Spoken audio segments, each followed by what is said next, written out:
안녕하세요. 부동산은 마음입니다. 아틀란타 집의 신, 집신 써뉴 부동산이 돌아왔습니다. 여러분 안녕하세요. 제가 요즘에 자주 돌아오죠. 제가 봄철을 맞아서 바람났나 봐요. 제가 자주 돌아옵니다. 여러분 제가 지난번에는 새집을 사는 그 요령에 대해서 설명드렸잖아요. 요번에는 흔집 아니고 기존 집 있죠. 기존 집 사는 방법, 그 요령에 대해서 조금 설명해 드리려고 하거든요. 제가 바이어 에이전인 경우가 많아서 제가 오퍼를 진짜 숱하게 합니다. 셀 수 없이 많은 세월을, 셀 수 없이 많은 페이퍼를 여러 번 오퍼를 하면서 제가 깨우친 노하우와 또 요령과 그 다음에 또 요즘 시장에 대해서 제가 또 분석을 나름대로 했어요. 여러분 잘 듣고 한번 내 집 찾는데 우리 열심을 내어 보기로 해요. 자, 제가요 참 놀란 게, 제가 사실 타주에서 손님이 많이 오셔서 타주 정도로 인사를 했는데 막 한국에서 다른 나라에서 연락이 오는 거예요. 그래서 여러분 제가 다시 좀 인사를 준비했어요. 고국에 계신 우리나라 대한민국을 잘 지켜주시는 동포 여러분, 그리고 해외 각지에서 국위 선양을 하시는 해외 동포 여러분, 안녕하세요. 반가. 아틀란타에서 부동산 에이전트로 일하고 있는 써니 유 인사드립니다. 여러분 제가 얼마 전에요, 세상에 진짜 세상이 얼마나 좋아졌는지 제가 실감하는 게, 여러 나라에서 연락도 오는데요. 세상에 너무 놀라운 게 있잖아요. 이러다가 북한에서도 연락 올 것 같더라고요. 제가 이러다 북한에서까지 또 김정은 수령 동지한테까지 제가 또 이렇게 유튜브로 또 이름 나는 거 아닌지 모르겠어요. 또 북한에서까지 전화 와서 여기 애틀란타에 집 어떻게 사요? 그렇게 물어보면 진짜 신기하겠다. 그쵸? 그런 생각을 잠시 하면서, 제가 얼마 전에 본 드라마에서요, 현빈하고 손예진이라는 그 배우가 북한에서 만나가지고 나중에는 막 사랑이 싹 터가지고 말이죠. 유럽에서 막 살림 차리고 그러다가 진짜로 결혼까지 한다는 발표를 봤어요. 그래서 그 드라마를 제가 봤는데, 와, 한국이 정말 대단한 게 그런 드라마를 막 공영방송에서 할 정도로, 그 정도라는 게 제가 참 격세지감을 느끼고요. 세대 차이를 느낍니다. 제가 나이를 먹었구나 느껴요. 세상이 이렇게 많이 오픈됐구나. 옛날에 막 빨갱이 있고 막 북한 공산당 막 이런 거 나는 그렇게 배웠거든. 근데 이제는 막, 와, 대놓고 북한 그 드라마를 막 만드는 걸 보면서, 와, 이제 좀 더 살다가는 세상이 어떻게 될지 정말 짐작할 수 없겠다 생각하면서, 자, 제가 이제 기존 집에 대해서 설명을 드리려고 하는데, 여러분 요즘에 오퍼너도 안 되고 많이 실망하셨죠. 여러분 저도 얼마나 실망하고 낙담하고, 또 낙담한 그 손님을 위로해 드리려고 정말 노력하는지 모릅니다. 그러나 뭐 위로의 말보다 탁 그냥 바인딩이 돼버리면 얼마나 좋을까요, 여러분. 진짜 미쳐버리겠어요, 여러분.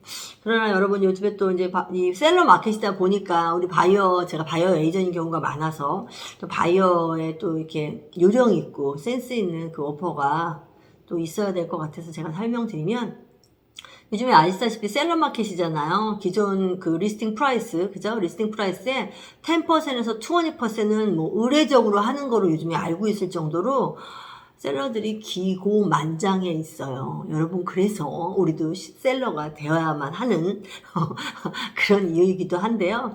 정말 집은 사야 되잖아요. 우리가 남의 집이나 아파트먼이나 렌트해서 살다 보면 그 나가는 돈, 여러분 흥청망청 나가지만 내 집에 있다 보면 사실 내 집에 차곡차곡 쌓이죠.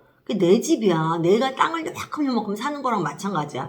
그러면서 그 집에 또 나중에 리세일 밸류가요, 그 어떤 은행 이자율이나 어떤 투자 가치보다 높은 게 부동산 아니겠어요, 여러분? 여러분도 아시죠? 동산 중에 최고는 부동산이다 라는 말이 있습니다. 여러분께서 이제 기존 집에다 오퍼를 넣으시는 분한테 제가 힌트를 드리면, 요즘에 뭐 값은 당연히 올려서 넣어야 되는 건 알고 있을 거고요. 제가 가격대별 보니까 50만 미치라고 해야 되겠죠. 뭐 20만 불짜리 집은 요즘에 있지도 않아, 사실은. 3, 4, 50만 불은 전쟁이다 생각하시면 될 것 같고요. 50만 이상 60, 뭐 70, 80, 90 정도까지는 국지전이다. 전쟁이지만 그냥 소소하다.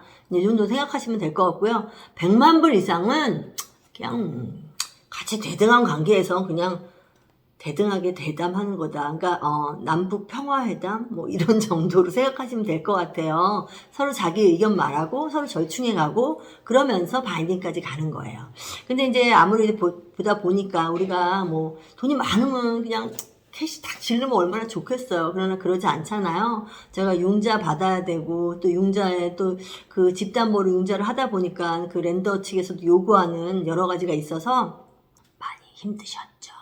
그래서 제가 그거에 대해서 좀 힌트를 드리려고 그래요.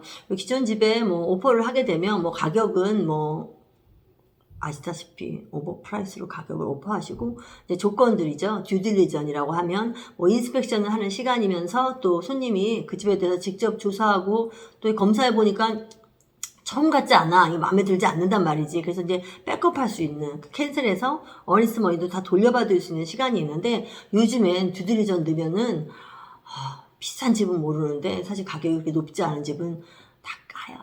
그냥 까여가지고 만신창이가 된단 말이지. 그러니까 듀딜리전을 넣지 마시고요. 당일 듀딜리전을 그냥 하겠다라고 하셔야 돼요. 그리고 이제 아시다시피 듀딜리전 이제 없이 했는데 어니스머니도 걸었단 말이지. 근데 인스펙션 하니까 집에 엄청난 문제가 있어. 이건 살 수도 없는데 어니스머니 뺏기기도 싫어. 그럴 땐 어떻게 해야 되냐? 라이트 리퀘스트 리페어라고 해서 그런 항목이 있어요. 저희가 인스펙션 하고 나서 정당하게 고장난 거에 대해서 그러니까 고치는 수리를 요구할 수 있다라는 겁니다. 여러분 그런 조항이 있으니까 그 조항을 충분히 이용하세요.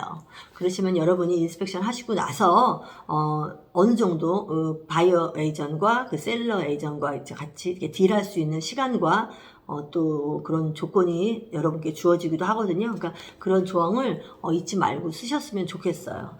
그리고 요즘에 이제 어떤 분이 이제 오퍼를 넣었는데 저한테 말씀하시더라고요. 얼마큼 넣어야 좋겠냐. 우리 에이전, 바이오 에이전 너무 어려워요. 얼마큼 넣었으면 좋겠냐. 몰라요. 모른다고요. 저희도 몰라요. 저희도 잘 몰라요. 그러나 이제 저희가 이제 주변에 이제 팔린 값과 요즘에 마켓 그 시장을 조사한 결과 뭐 이 정도라고 생각을 해요. 에이전하고 충분히 대화하셔서요. 합당한 값에 바인딩을 시키시면 좋을 것 같아요. 그래서 요즘에 이제 그렇고요. 제가 이제 보니까 제가 이제 셀러일 때도 있잖아요. 근데 어떤 이제 오퍼를 넣을 때 이제 에이전한테 이런 말을 하시는 경우가 있어요. 이 집이 너무 낮게 나온 경우가 있어요. 저희가 볼 때는 분명히 그 동네에 50만 불이면 50만 불 리스팅이 나와야 되고 집 컨디션도 좋단 말이죠. 근데 그 집이 42만원에 딱 나와 있어.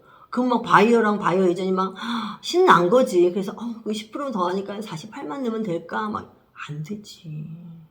그럼 까이는 거야. 왜냐? 그 동네에 팔린 기록이 50만이 있고 52만이 있고 그런데 아무리 쟤네가 리스팅을 낮게 했다고 해서 리스팅 값에 10% 20%를 하라는 뜻이 아니에요.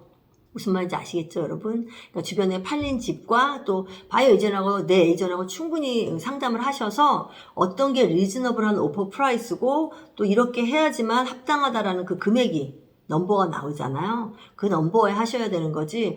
저도 셀러 에이전인 경우에 저도 사실은 마켓보다 사실은 살짝 밑으로 내려놨어요. 그랬더니 막 오퍼가 막 무지하게 몇십 개가 들어오더라고요. 이제 그렇게 안 하려고. 너무 피곤하더라고. 그랬더니 그 중에서 이제 고르고 또 하이어스 베스트를 치고 막 이랬는데, 그렇게 하지 않는 게 좋지만 썸타임즈 있잖아요. 어떤 에이전이 이렇게 미숙한 에이전도 있어요. 그래가지고 손님한테 그 지금 막 50만에 내야 되는 걸 막 48만에 내고 이런 경우도 있기는 해요. 그거 오퍼 넣기 전에 에이전하고 통화를 해요. 이메일만 하진 않고. 왜냐면 통화를 해보면 간 본다고 그럴까? 간이 봐지거든요. 간 보면 조금 알 수 있는 부분도 있어요. 제가 꼭 그렇게 하거든요. 그러니까 여러분도 이제 에이전 말씀을 잘 듣고 그렇게 이제 따라서 해주시면 될 것 같은데 요즘에 마켓이 아무래도 셀러 마켓이다 보니까 많은 부분에 미끄러지고 막 떨어지고 막 상처받는단 말이지. 마상이라고 하더라고. 마음의 상처. 그러나 마음의 상처는 어떻게 해야 돼요? 또 다른 것으로 또 치유받을 수 있잖아요. 여러분 이렇게 힘들다고 해서 내 집 사는 것을 포기하지 않으셨으면 좋겠어요. 포기란 단어는 아시죠? 배추 셀 때나 세는 거예요.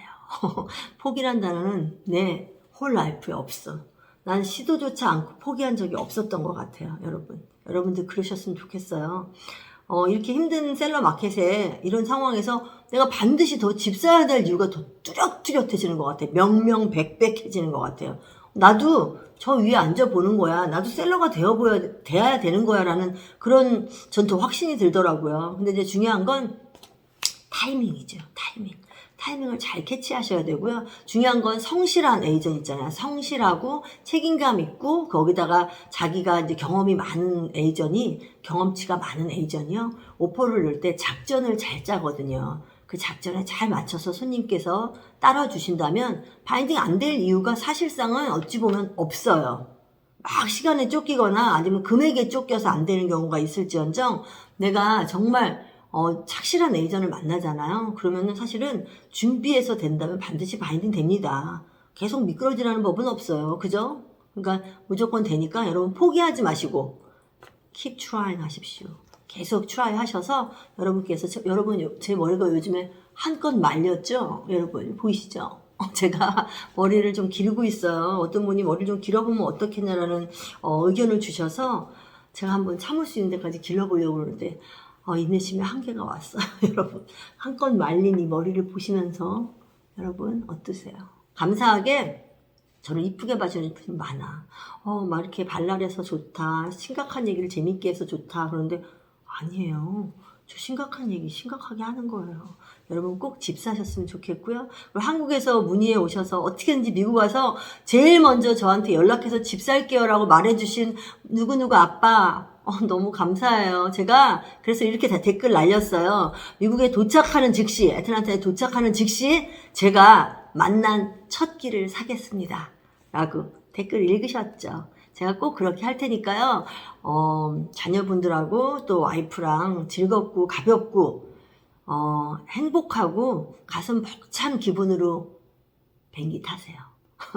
반드시 즐겁고 또 기대 이상의 행복한 일이 있을 거예요. 물론 고난도 있을 수 있고 좌절도 있겠죠. 그러나 더 큰 행복이 있을 것을 저는 확신합니다. 써니유가 확신합니다.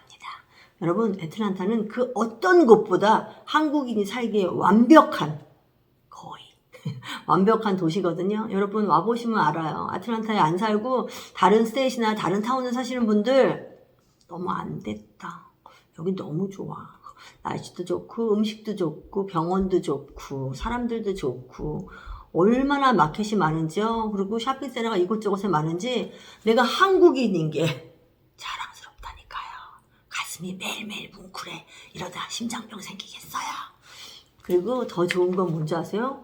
티켓을 띄워도 한국 경찰이 얼마나 많은지 한국인이 온다니까. 살맛나요. 여러분 살맛나는 아틀란타에 오셔서 집 사실 궁금하실 때 능력 있고 착하고 이쁘고 경험 많은 써니유 감사합니다. 부동산은 마음이었습니다. 써니유예요. Bye. See you later.